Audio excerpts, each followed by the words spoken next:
Welcome, everyone. My name is Emasha, and I will be your host today. This event is the book launch and discussion for World Crisis and What to Do About It, brought to you by World Scientific Publishing. Just a few housekeeping rules before we start. Please keep your camera and microphone off for the entire duration of the evening. Please post your questions via the chat room. We will have a Q&A right after the presentation. And a short disclaimer, this webinar will be recorded and the recording may be shared publicly online. And today we are joined by the author, Nicholas Maxwell, Emeritus Reader of Philosophy of Science at University College London. And now let me hand this over to Nicholas, who will present the content of his books with us. Thank you. Welcome, everybody. Thank you for turning up. I wish we were all in the same room with a glass of wine in our hands, which would be the way book launches should happen. So all the more credit for you for turning up without a glass of wine on offer. So I'm now going to try and bring up some slides.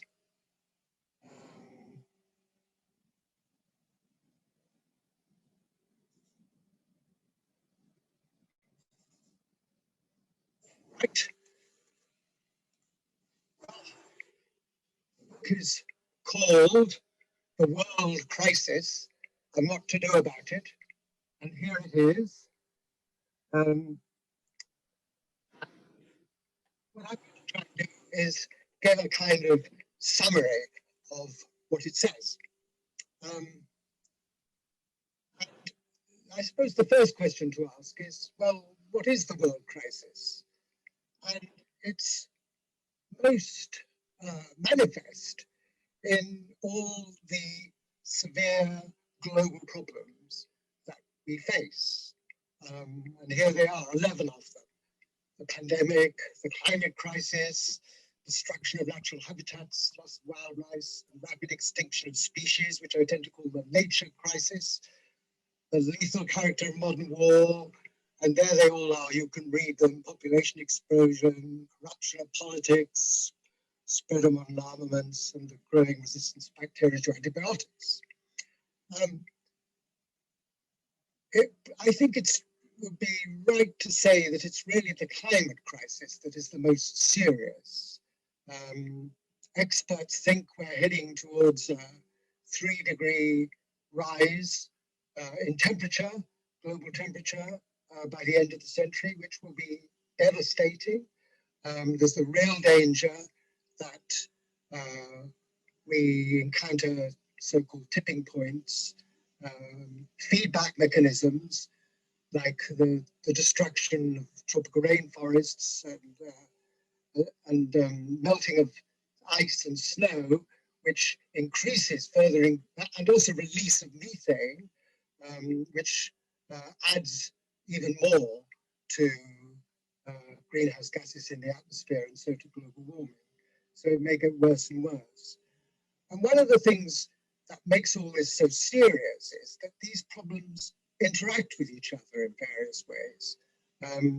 The climate crisis is going to have a devastating effect on the destruction of natural habitats. It already is, and the loss of wildlife and the rapid extinction of species, and vice versa. That has an effect on the climate crisis.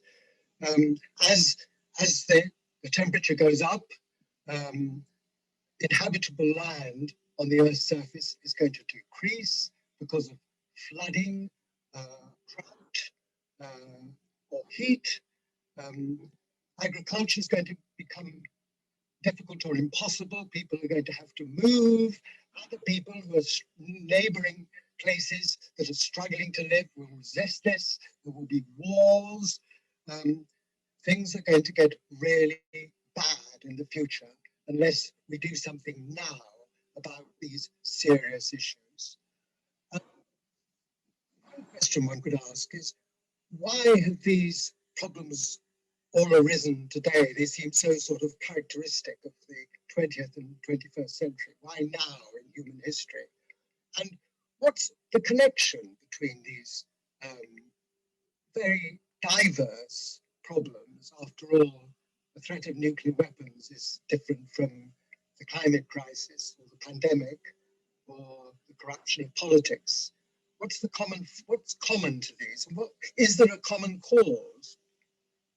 And of course, many people give all sorts of causes for this. It's all due to capitalism, politics, greed, and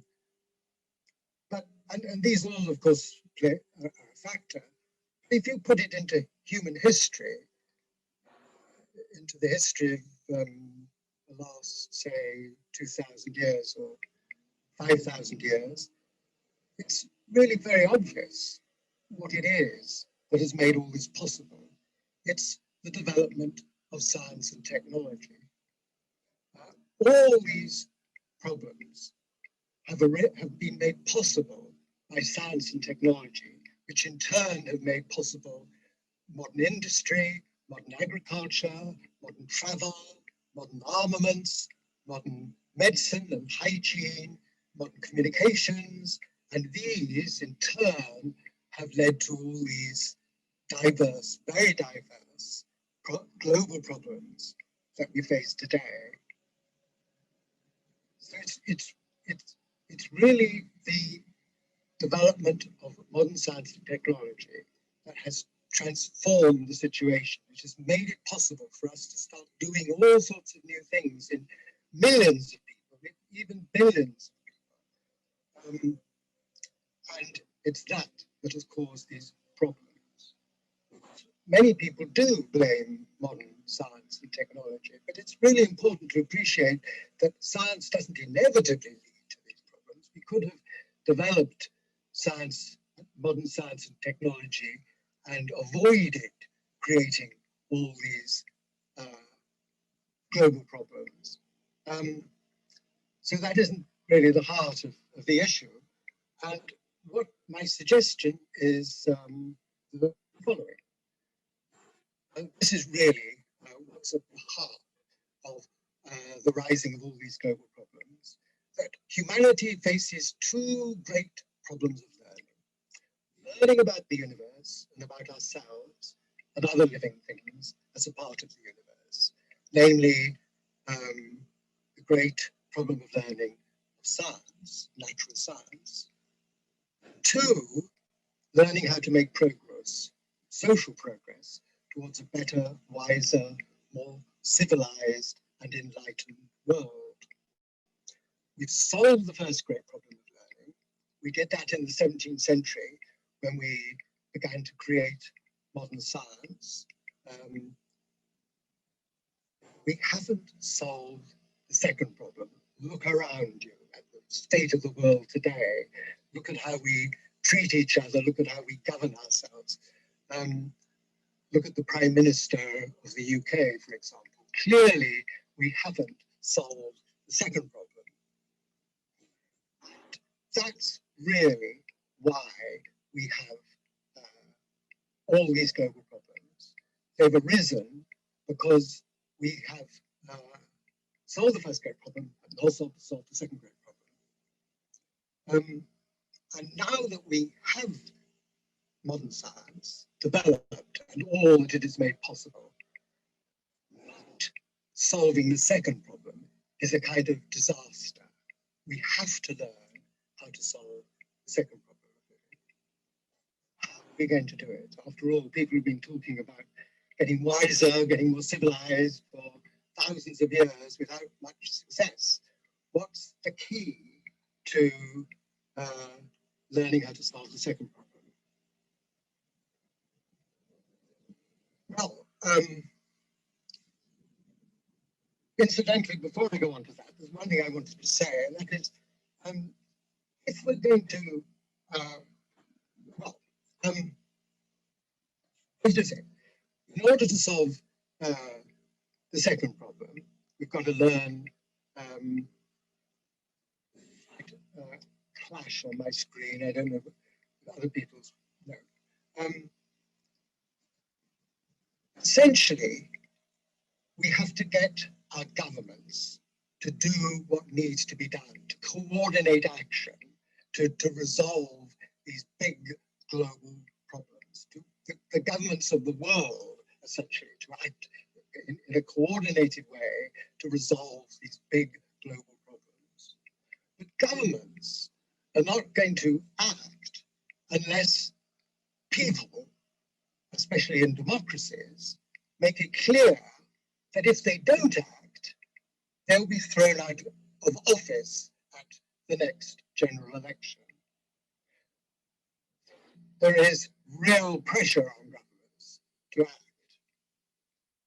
For that to happen, the public, the electorate, has to have a good understanding of what our problems are, and what we need to do about them, and how to communicate this to governments. And they need to have an understanding of how urgent, how serious these problems are, how urgent it is to take action now. And it's this, essentially, that we don't have.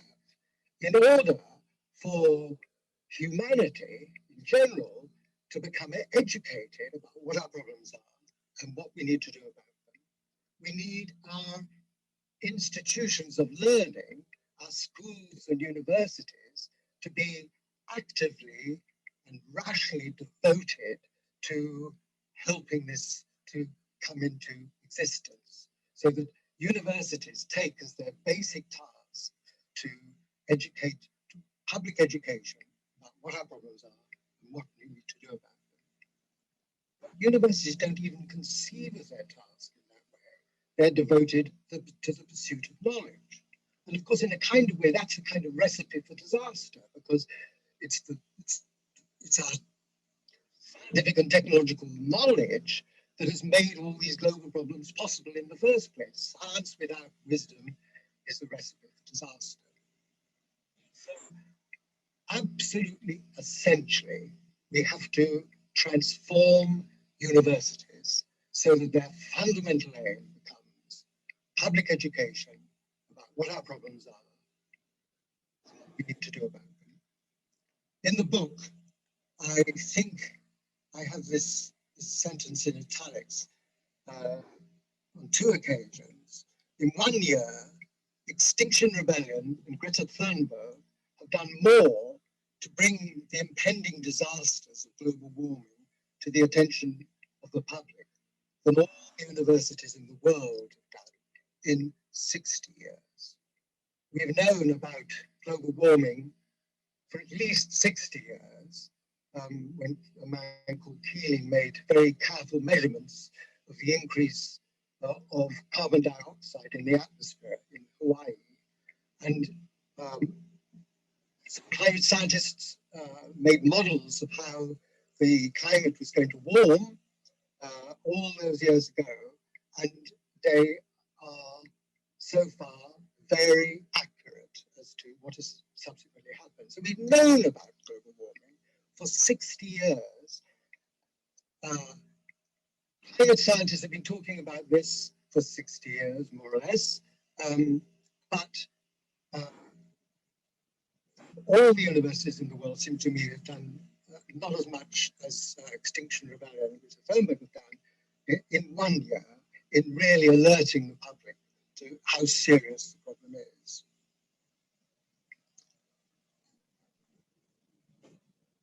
So, what's gone wrong? Why is it that universities fail in this fundamental task so disastrously? It all goes back to the 18th century Enlightenment, especially the French Enlightenment. And here we have this astonishing paradox. This is the profound discovery of the Enlightenment, that we can learn from scientific progress how to achieve social progress towards a good, civilized, enlightened world. The philosophers of the Enlightenment, Voltaire, Diderot, Condorcet, and the others, were enormously impressed with Newtonian science, with the progress that natural philosophy, as they would have called natural science in those days, was making. And they thought, if only we can get this into the social world, then we can make progress towards an enlightened world. And that was the basic idea of the Enlightenment. And that's, in a way, what they tried to do in their lives. They fought superstition and tradition and authority with reason, with argument, with wit, and they had an immense impact. Here we have spelled out the steps of the Enlightenment, correctly identify the progress-achieving methods of science, generalize them so that they become fruitfully applicable to any worthwhile, problematic human endeavor, and then apply these generalized progress-achieving methods to the task of trying to make progress towards an enlightened world. Unfortunately, the Enlightenment got all three steps wrong. Especially, they got step 3 wrong. It was that version, that botched version, that got developed throughout the 19th century by people like J.S. Mill and Karl Marx and Max Weber and Durkheim and many others, and then built into academia in the late 19th, early 20th century with the creation of social sciences. So let me just go through this. First of all, they got step 1 wrong. They had the wrong idea about scientific method. They thought you could verify theories by evidence, which was by means of induction, which was sort of Newton, the idea that Newton had put forward in Principia, although it wasn't actually in the first edition. It was a sort of cover-up version. They generalized this in effect so that it applied also to the social sciences. And then the disastrous step. They thought the third step involved creating the social sciences alongside the natural sciences, sociology, psychology, economics, anthropology, political science, and other social sciences. And it was a very understandable blunder. They thought, well, it's very important for progress, for human progress, to improve our knowledge and understanding of the natural world. But surely it must be even more important to improve our knowledge of the human world, the social world. So they set up creating the social sciences, developed throughout the 19th century, built into academia in the 20th century. And the outcome is what we have today, the botched Enlightenment program.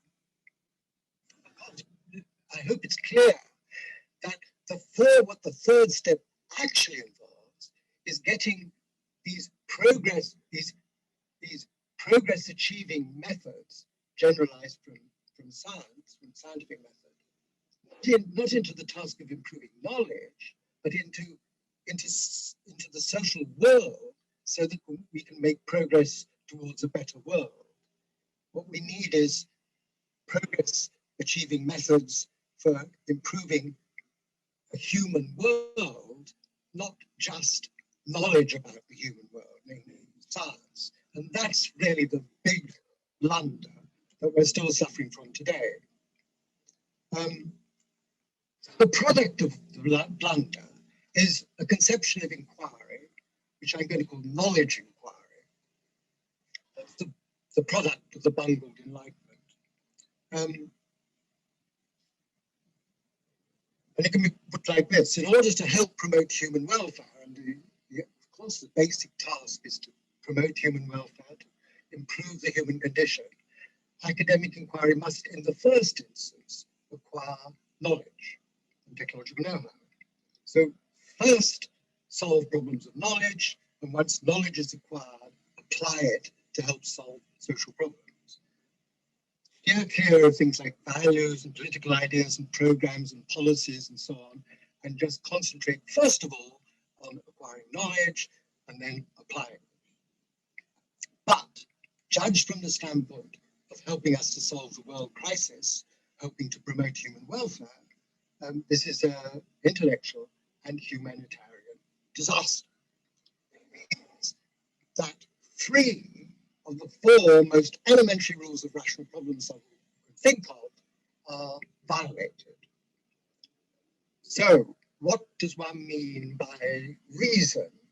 Reason was, after all, the basic idea of the Enlightenment. Well, concerned with is solving problems or achieving aims.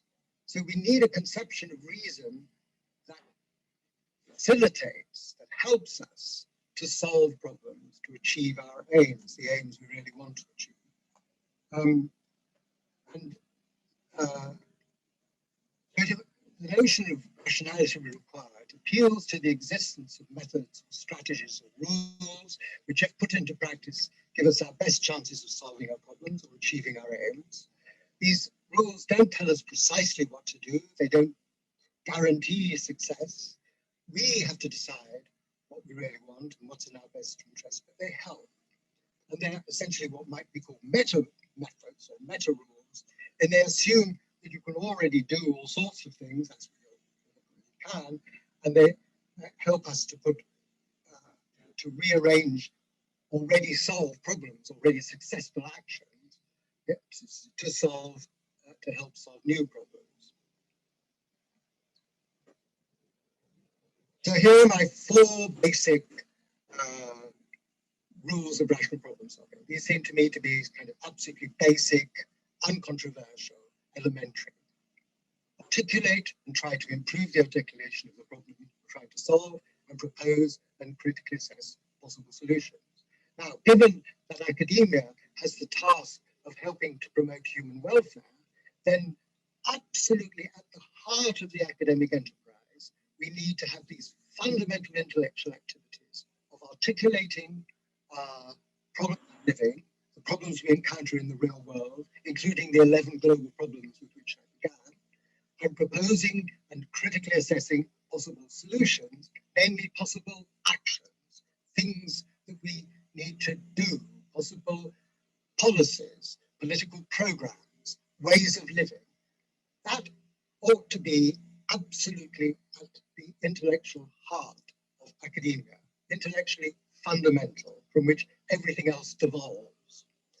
Of course, inevitably, we encounter all sorts of very difficult problems, and when you do, then you need to break up the problem into easier to solve preliminary or specialized subordinate problems in an attempt to work gradually towards the basic problem you'll need to solve. So we need to solve all sorts of technical problems of knowledge and technology, of course, but if we do specialize, we need to make sure, that we interact, the specialized problem solving interacts with our fundamental problem solving, so that we don't get lost amongst the maze of specialized problem solving.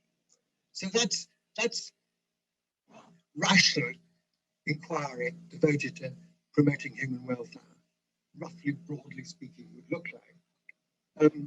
So how does knowledge inquiry do? Well, knowledge inquiry puts rule 3 into effect splendidly in creating and pursuing the multitude of specialized disciplines of modern academic inquiry. That's the kind of most characteristic thing about modern academia, is the maze of specialized disciplines.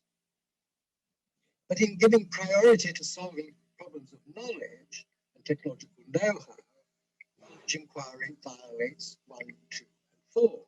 It doesn't give getting clear about what our problems of living are as fundamental. It doesn't put developing policies, actions, possible actions to help us solve our problems as the fundamental thing to do. And given that it doesn't do 1 and 2, it can't put rule 4 into practice either. So knowledge inquiry is such a disaster intellectually that it violates 3 of the 4 most elementary rules of rational problem solving one can think of, in a kind of gross structural, wholesale way. And as a result, it fails to do what most needs to be done in order to help us learn how to make progress towards a better world. So it's as bad as that. what do we need to do in order to put right these defects, these bungle that we've inherited from the 18th century, essentially?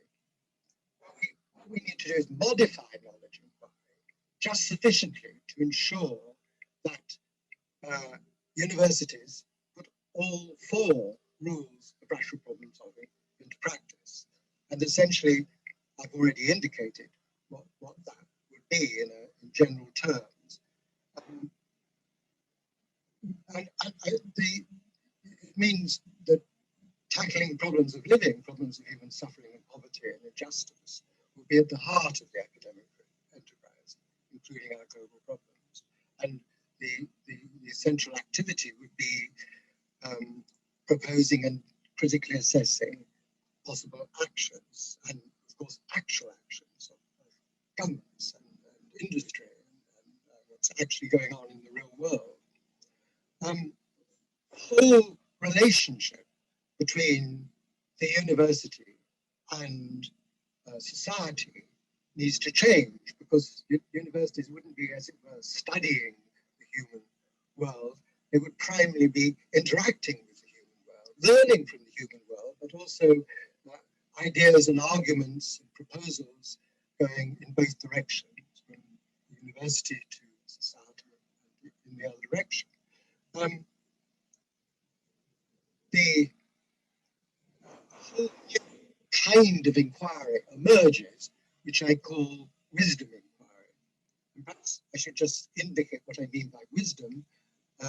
It's a sort of technical term in all this. It simply means the capacity, the active endeavor, and possibly the desire to realize what is of value in life for oneself and others. It includes knowledge and technological know-how, but a whole lot of other things as well, like the capacity to know what is of value, the capacity to discover what is of value. And realize means both apprehend or experience what is of value, and also make real or create what is of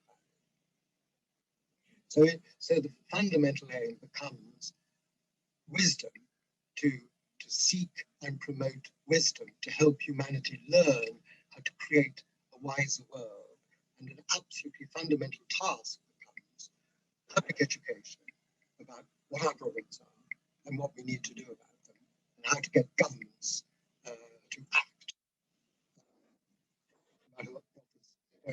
Here's a kind of diagram of this version of wisdom inquiry, attempting to put all four rules of rational problem solving into practice. At the heart of the enterprise, you have these central activities.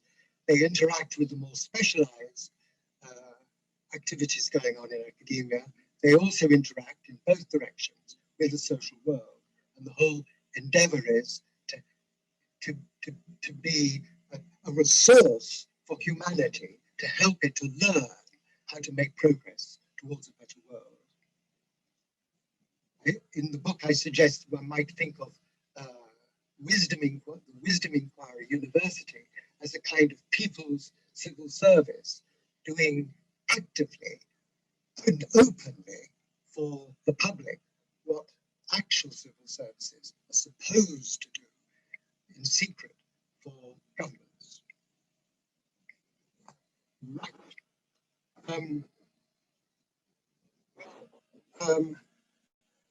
I nearly ran out of time. There is a whole second argument, which was going back to the Enlightenment and doing it as it should have been done. And it involves correcting all three steps of the Enlightenment. First of all, we need a new conception of science, of scientific method. In science, it isn't the case that everything is decided on the basis of evidence, which is what the scientific community still today believes is how science proceeds. In physics, the only kind of theories that ever get accepted are unified theories, even though there are endlessly many disunified rival theories that one can concoct to fit the evidence even better than the theories we accept. So, in effect, two there are two constraints on a theory, like, say, Newtonian theory or quantum theory or general relativity. It has to have sufficient empirical success, and it has to be sufficiently unified. And there are endlessly many empirically more successful theories that never get considered because they clash with this requirement of unity. In my view, this means that there's a big assumption built into the whole enterprise, which is obscured by the demand that in science everything should be determined by evidence. So we need to get rid of that obscuring cloud and acknowledge this big assumption built into the whole enterprise that the universe is in some way or other unified. There is a unified pattern of physical law which we're still trying to discover. But this is deeply problematic. We don't know that this is the case. Philosophers of science, incidentally, are dismissive of this idea because they say there's no hope of ever establishing this assumption B to be true, which entirely misses the point. It is precisely because it is a highly problematic conjecture that we almost bound to be false in any specific form in which we hold it at any given stage in the development of physics, that we need to make it explicit so that we can criticize it and try to improve it and develop it as we proceed. And this is, we need a new kind of framework for scientific method, which represents this problematic assumption in the form of a hierarchy of assumptions. And as we go up the hierarchy, the assumptions get less and less substantial and more likely to be true. So at the top, we have the assumption the universe is such that we can acquire some knowledge of our local circumstances sufficient to make life possible. Well, if that's false, we've had it, whatever we assume. So we're never going to want to reject that assumption. And as we go down the hierarchy, the assumptions get more and more substantial and more likely to be false and in need of revision. So as science proceeds, it pursuing this problematic aim, it improves the assumption, it improves its aim, and improves associated methods. So science is all the time improving its knowledge about how to improve knowledge, which is part of the reason for the astonishing success of natural science. This is a view I call aim-oriented empiricism, and it's this that we need to generalize to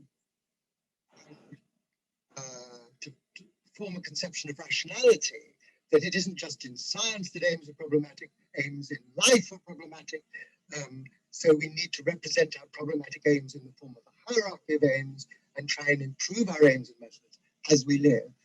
And then the third step is to get this progress achieving, aims and methods improving methodology into social life, into all our other institutions besides science, into government, into industry, agriculture, the economy, the media, the law, all aspects of social life, and especially, of course, the endeavor to make progress towards a civilized world. And here's a sort of representation of this, that we need to, the whole idea of civilization is, of course, deeply problematic, about which people disagree, and there are all sorts of problems about what's possible and so on. So we need to represent this in the form of a hierarchy, and then try and improve our ideas in the light of, as we proceed, and in the light of discussion and debate and so on. So we're getting there, we're nearly finished.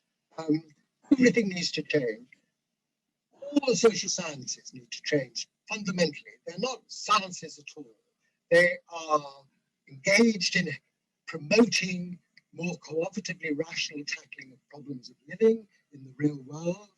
They are sort of social methodology or social philosophy trying to get aim-oriented rationality depicted into social life so that we can make progress towards a better world.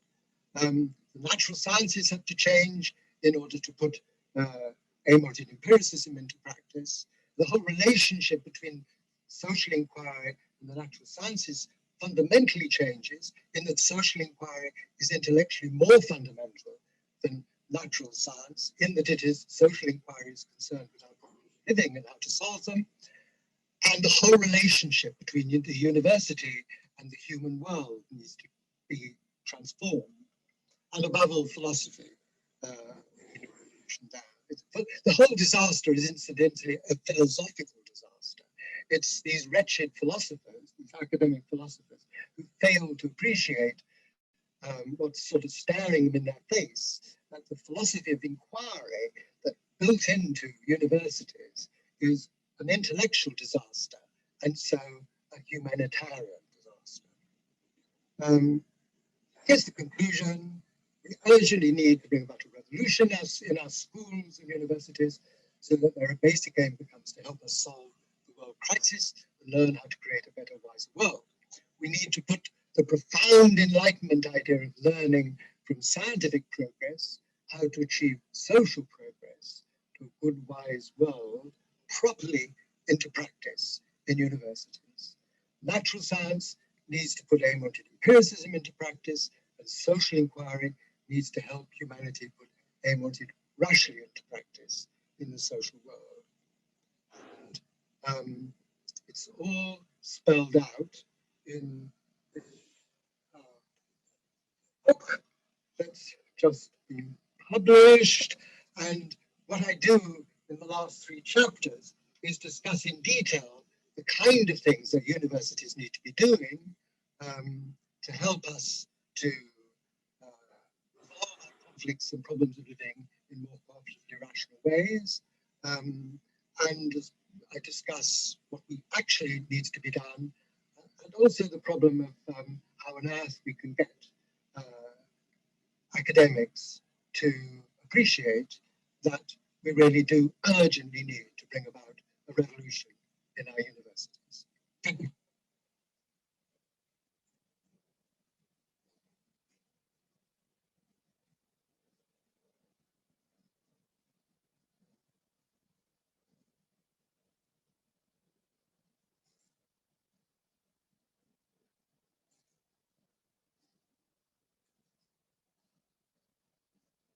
So, that's it. Yes, I'm unmuted now. So it's time for the Q&A. The first one that came up is, did you experience any problems in using the traditional logic and language of knowledge inquiry to communicate your meanings of wisdom inquiry?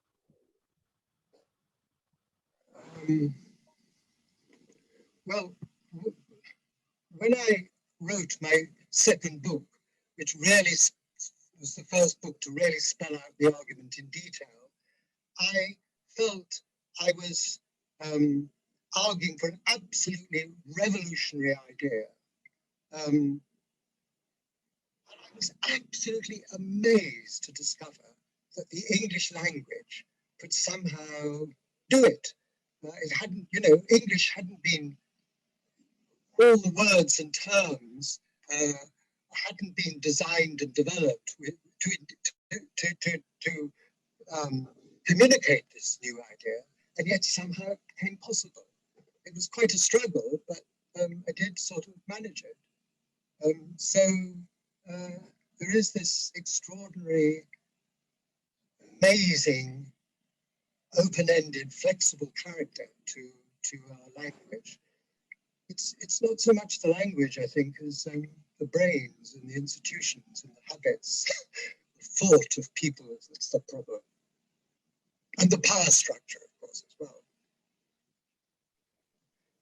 In addition to reading your content, what kind of work do you want to see young people doing?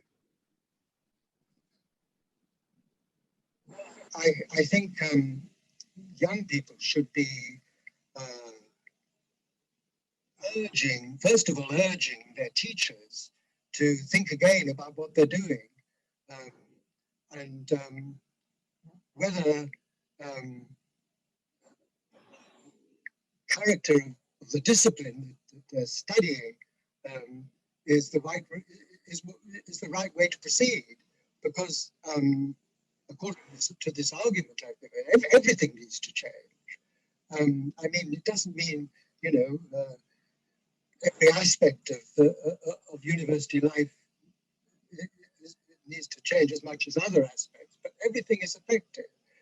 And I think also we all need to take very seriously the enterprise of promoting public education about what our problems are and what we need to do about them. I feel hesitant about saying to young people, you need to get out there in the world and try and promote public education amongst your adults. Certainly amongst your fellow kids, you should do it, or your fellow students. Talking to students at my university, just at the point when the pandemic was about to crash down upon us, I was absolutely amazed to discover that on the face of it, there was less rebelliousness, it seemed, among students then than there was in the 60s or the 70s. Another question is, how does corruption of politics facilitated by the internet differ from the corruption by traditional media? Is it just a matter of giving those who own traditional media more reach and the ability to target untruths more accurately and more in a more widespread way? What do you think? Yeah, that's a very good question. I'm horrified by the way in which so much of our newspapers in the UK just sort of peddle the Tory line. And but I think there is something new about the internet. I think it's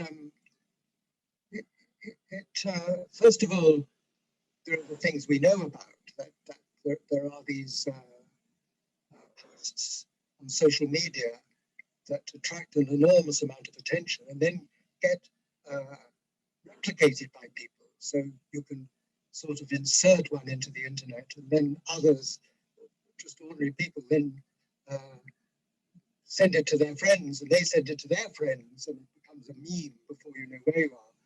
And there's the other aspect that internet companies in the search for revenue through advertising encourage internet users to look at more extreme versions of whatever it is that they're already looking at.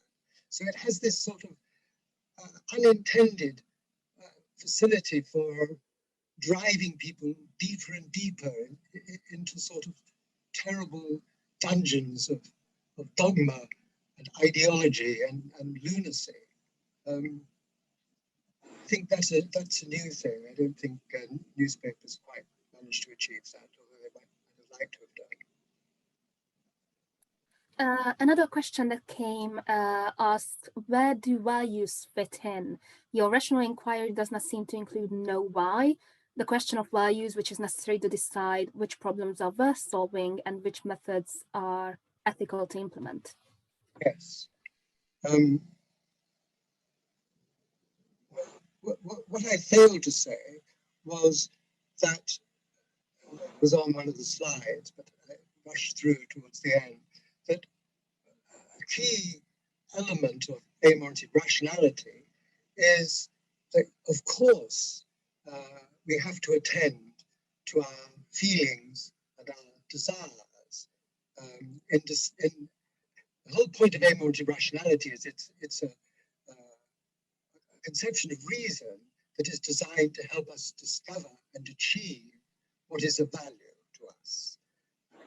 But in order to do that, of course, we have to consider our desires and whether something feels good, what our emotional response is to things.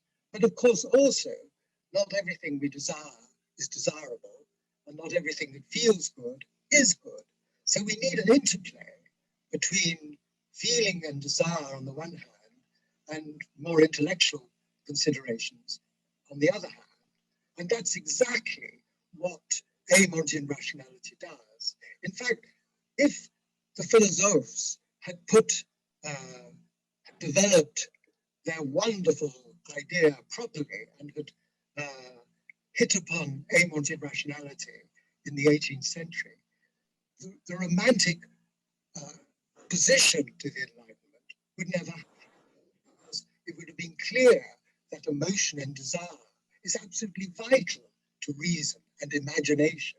The things that Romanticism went on about, desire, emotion, imagination, genius, and so on.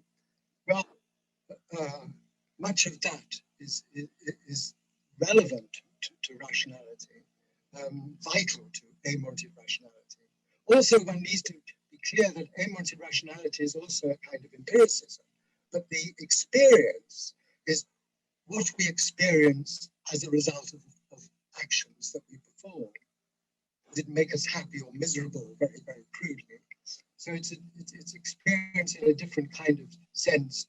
It's a different kind of empiricism to the empiricism of science, because it's what we're assessing our actions, possible actions, and we're assessing it in terms of what we experience as a result of our actions.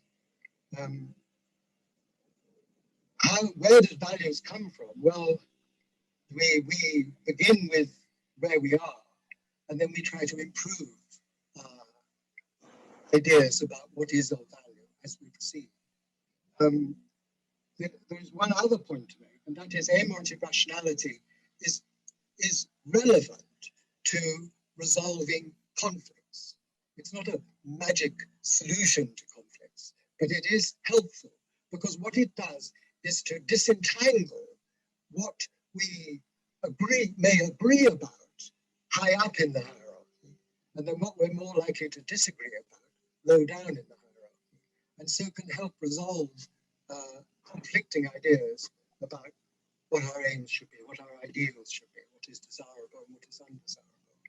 As I say, it's not a magic solution, but it does help. It is relevant. Someone wonders what hopeful initiatives you think are actually occurring now in universities that we could build on and copy. Yes, I think that I wanted to say that certainly I'm not arguing that everyone in universities, that everything that goes on conforms precisely to knowledge inquiry, and that everyone believes in knowledge inquiry. That isn't the case. In fact, knowledge inquiry is so bad that lots of academics do things that sort of, don't agree with knowledge inquiry. Because I thought I might mention a case. The Guardian announced that Professor Marmot, a colleague of mine from University College London, put forward a policy. He says that it's discovered that life expectancy in really poor parts of Britain, like Manchester and other places in London and elsewhere, have a even lower life expectancy than wealthy parts than previously. It's going down, partly as a result of the pandemic. And he puts forward policies for things that need to be done to solve this problem. Well, that's not quite what knowledge inquiry advocates doing, but and of course it's another question as to whether the government is actually going to pay any attention or not. I think things are going on. I've been aware, I've been arguing for the revolution, for the academic revolution now for about 50 years. And I've been aware that there is kind of slow change. Things are happening. Another development again in my university is something called the Grand Challenges Program, which is to bring together specialists to tackle global problems. Well, that's already beginning to sound a bit like wisdom inquiry, although it isn't yet quite wisdom inquiry. I think the absolutely crucial step that all universities ought to take is to instigate a sort of university-wide symposium that everyone is invited to attend, that meets regularly and discusses and explores our fundamental problem. And our fundamental problem can actually be formulated quite simply. It is, how can our human world, the world that we experience and live in, this exist and best flourish, embedded as it is in the physical universe? That problem encompasses, it includes all the more specialized problems of academic inquiry and all the problems of living as well, from theoretical physics at one end of the spectrum to cultural studies and history and so on, and philosophy at the other end. And we need that problem to be explored and discussed in universities, in schools as well. It ought to be central to education at all levels. Some discussion of this problem. Everyone should be aware of the problem and think about it from now and again. And it's really the failure of academic philosophers to make philosophy, for philosophy to have as its basic task to keep alive awareness of this fundamental problem and to ensure that it's properly built into our educational and research institutions.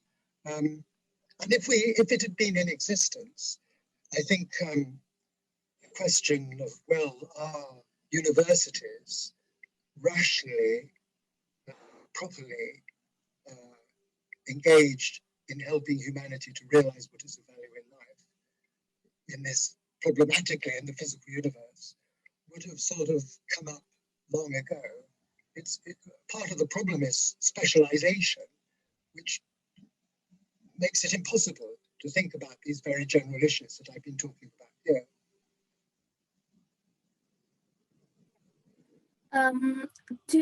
This is the last question that we have time for today, but do you feel that any of the current global issues are inherent to the very conception of civilization itself?